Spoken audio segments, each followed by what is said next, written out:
नमस्कार. पत्रकार हेमंत सुशीला श्रीराम जोशी. माझ्या काही आवडत्या नेत्यांपैकी एक राज ठाकरे.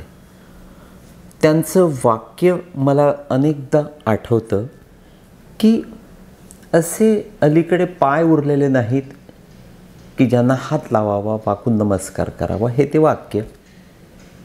आणि ते वाक्य त्यांनी अर्थातच रतनजी टाटा यांना नमस्कार केल्यानंतरचं काढलेलं वाक्य आहे. मित्रांनो, 8-10 वर्षापूर्वीची गोष्ट असेल. एके दिवशी सकाळीच मी रायगड जिल्हाधिकाऱ्यांना सहजच गप्पा मारण्यासाठी भेटायला निघालो. बोटीने जायचं होतं. गेटवे ऑफ इंडियाला बोटीत चढलो, बसलो आणि समोर बघतो तर काय, साक्षात रतन टाटा बसलेले. एवढा जगश्रीमंत माणूस, जो कुठल्याही किंवा स्वतःच्या बोटीनं देखील जाऊ शकतो, तो अगदी सामान्यांमध्ये बसलेला. कौतुक वाटलं. मनातल्या मनात नतमस्तक झालो. त्यांच्या जवळ गेलो आणि त्यांना मी माझी ओळख करून दिली. फक्त 2 वाक्य तुमच्याशी बोलायचे आहेत, परवानगी आहे का, मी त्यांना विचारलं. ते प्रेमानं हो म्हणाले. त्यानंतर मग मी बोलायला सुरुवात केली. मला माहिती आहे की मला वास्तविक एकच वाक्य बोलायचं होतं, पण त्यानंतर माझ्या या वाक्यावर ते नक्की रिॲक्ट होणार होते आणि नेमकं तेच घडलं. मी त्यांना म्हटलं की पाश्चिमात्य देशातला कॉफी ब्रँड तुम्ही भारतात आणला आहे. त्या कॉफी ब्रँडचं वैशिष्ट्य असं की ब्राझीलमध्ये जी उत्तम दर्जाची कॉफी बीन्स तयार होतात, ते या पाश्चिमात्य देशांमधल्या त्या तुमच्या ब्रँडमधून वापरल्या जातात. त्यामुळे त्या कॉफीची टेस्ट, त्याची चव फार वेगळी असते, उत्तम असते, दर्जेदार असते. पण येथे मात्र तुम्ही फसवणूक करत आहात. ते चपापले. म्हणाले, अरे असं का म्हणताय तुम्ही? तर मी त्यांना म्हणालो की जे ब्राझीलचे बीन्स आहे, तेच बीन्स तुम्ही तुमच्या टाटा फार्ममध्ये ग्रो केले आहेत. ते पेरले, ते उगवले आणि तेच तुम्ही आता या तुमच्या ब्रँडमधनं वापरत आहात. पण तो जो सारा गुण असतो त्या बीन्समध्ये, तो तिथल्या हवामानाचा, पाण्याचा, मातीचा असतो. आपल्या या देशातलं हवामान, पाणी किंवा माती सारं काही भिन्न आहे. त्यामुळे ती तुमची टेस्ट इथे येत नाही. त्यामुळे जे कॉफी विषयातले खरे दर्दी आहेत, जाणकार आहेत, ज्यांना माहिती आहे, त्यांना तो फरक लगेच लक्षात येतो. त्यांना ती टेस्ट लगेच ध्यानात येते. त्यांनी मग विचारलं की तुमच्या ते कसं काय लक्षात आलं? मी त्यावर त्यांना विस्तारानं सांगायला सुरुवात केली. मित्रांनो, तुम्हालाही हे माहिती आहे की इंदोरमधले पोहे अगदी त्याच पद्धतीनं थेट इंदोरातून येथे आणले आणि तयार केले तरी इंदोरची ती टेस्ट त्या पोह्यांना कधी येत नाही. किंवा शेगावची कचोरी अनेक ठिकाणी पुण्यात, ठाण्यात, मुंबईत मिळते, पण ती टेस्ट कधीही तुम्हाला नेमकी मिळत नाही. कारण तो त्या त्या ठिकाणचा गुणधर्म असतो. प्रत्येक बाबतीत ते घडत असतं.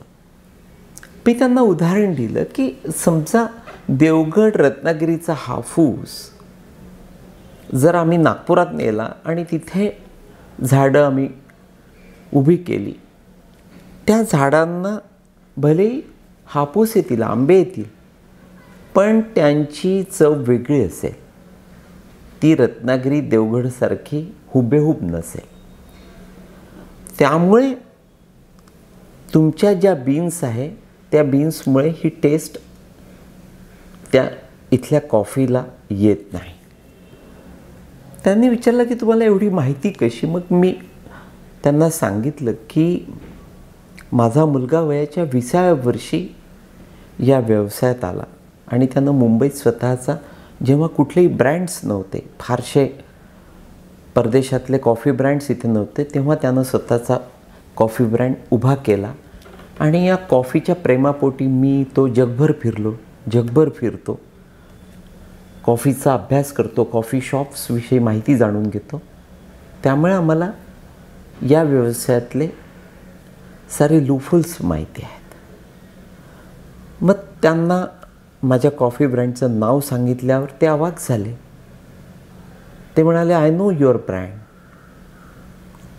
किंबहुना मी आमचे जे कॉफी ब्रँडचे काम बघतात त्यांना सांगितलं आहे की जेथे जेथे हा तुमचा ब्रँड असेल तेथे तिथे आपले देखील शॉप्स तुम्ही उभे करा, कारण मिस्टर जोशी तुमचे जे शॉप्सचे जे स्पॉट आहेत ते अतिशय उत्तम असतात. मी अवाक झालो, आश्चर्यचकित झालो की हा जगविख्यात उद्योगपती किती बारीकशा छोट्याशा गोष्टींवर लक्ष ठेवतो, म्हणून तो तेवढा मोठा आहे. पत्रकारितेव्यतिरिक्त मला कॉफीविषयी कशी आवड आहे त्यांना सांगितलं. किंवा या कॉफी प्रेमापोटी मी चक्क 8 दिवस इथिओपियामध्ये जाऊन राहिलो होतो. किंवा न्यूयॉर्कमध्ये तुमच्या ब्रँडचं जे जगविख्यात मल्टीस्टोरीड कॉफी शॉप आहे तेथे मी दरवर्षी न चुकता जातो, ठाण मांडून बसतो, 2-4 दिवस सलग तिथे जाऊन त्या ठिकाणी मिळणाऱ्या जगातल्या वेगवेगळ्या कॉफींचा कसा आस्वाद घेतो हे सारं सविस्तर सांगितलं आणि माझी भेट आटोपती घेतली. 9 ऑक्टोबर रतनजी आपल्यातून निघून गेले आहेत. आपल्याला बाय बाय टाटा करून ते स्वर्गात पोहोचले आहेत.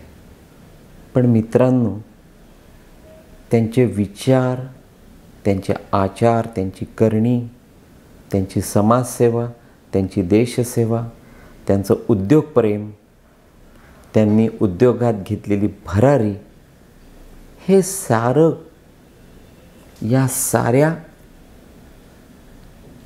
ज्या बाबी आहेत त्यांना मात्र आपला कुठलाही भारतीय मनातून कधीही बाय बाय टाटा करू शकणार नाही.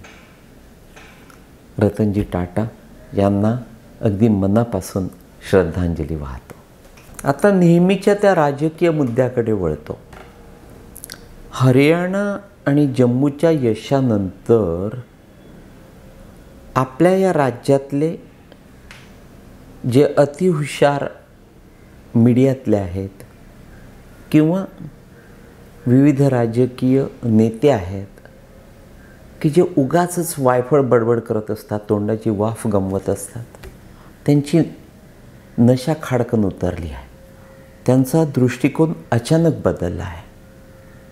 म्हणजे जे या निकालाआधी महाराष्ट्रातली महाआघाडी सत्तेत येणार आणि महायुती संपलेली आहे या पद्धतीचे वक्तव्य करत होते, बोलत होते, चर्चा करत होते, चर्चा घडवून आणत होते, त्या साऱ्यांची खाडकन उतरली आहे.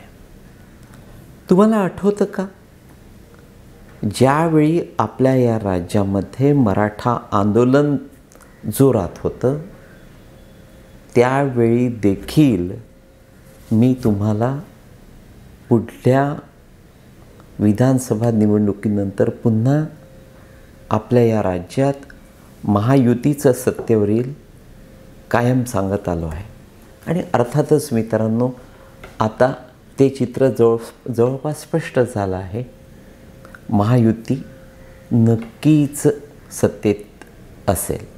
दुसरा अत्यंत महत्त्वाचा मुद्दा, वास्तविक अमित शहांविषयी त्यांचे जे अगदी जवळचे किंवा सतत संपर्कातले आहेत ते अनेक किस्से मला सांगत असतात, पण त्यातले काही किस्से उघड करता येत नाही. एक मात्र नक्की की जेथे या राज्यातलं, या देशातलं श्रूड पॉलिटिक्स संपतं ना, त्यापुढे अमित शहा यांचं सुरू होतं. म्हणजे हेच ते अमित शहा थेट शरद पवारांना देखील सांगून मोकळे होतील की तुम जिस स्कूल में पढ़ते हो स्कूल का मैं हेडमास्टर था. एवढा हा माणूस श्रूड पॉलिटिशियन आहे.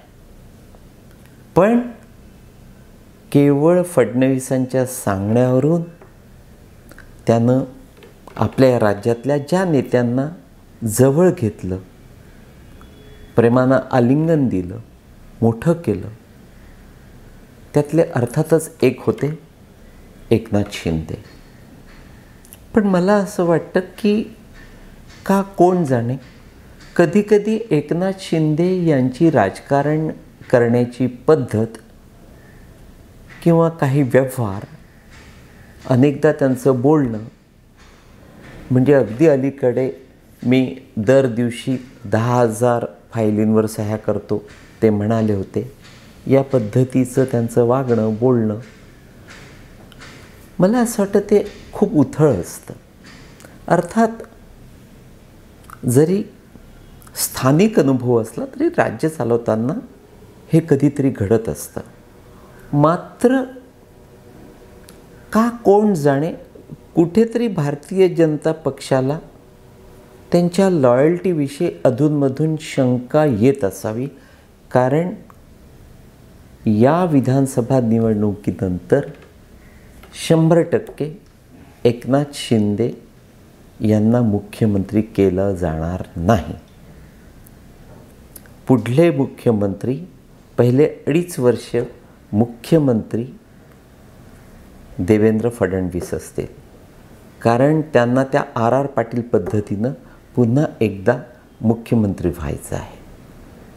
R.R. पाटलांनी जेव्हा पुनश्च मंत्री म्हणून शपथविधी घेतला, त्यांनी अगदी आग्रहानं, हट्टानं गृह खातं मागून घेतलं होतं. नेमकं तेच फडणवीसांना करायचं आहे. त्यांना ज्या मुख्यमंत्रीपदासाठी डावलण्यात आलं होतं, काहीसं अपमानित करण्यात आलं होतं, बाजूला ठेवण्यात आलं होतं, ते त्यांना त्यांचं कर्तृत्व सिद्ध करून मिळवायचं आहे.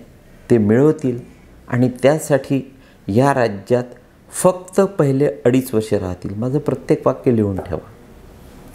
त्यानंतर मात्र मुख्यमंत्री म्हणून उदय सामंत असतील की थेट उद्धव ठाकरे, हे मी तुम्हाला पुढल्या काही दिवसात नक्कीच सांगेल.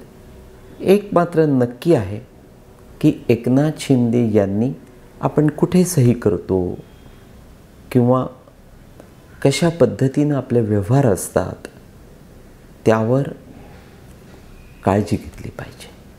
कारण आपल्या जे जवळ उभे असतात ते आपलेच असतात असे नाही.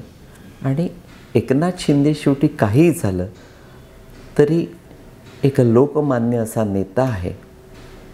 त्याचं सहजासहजी राजकीय अधःपतन व्हावं किंवा त्याचं महत्त्व कमी व्हावं, निदान मला तरी ते मनापासून आवडणार नाही. बघूया पुढे काय घडतं ते. तूर्त एवढंच. नमस्कार.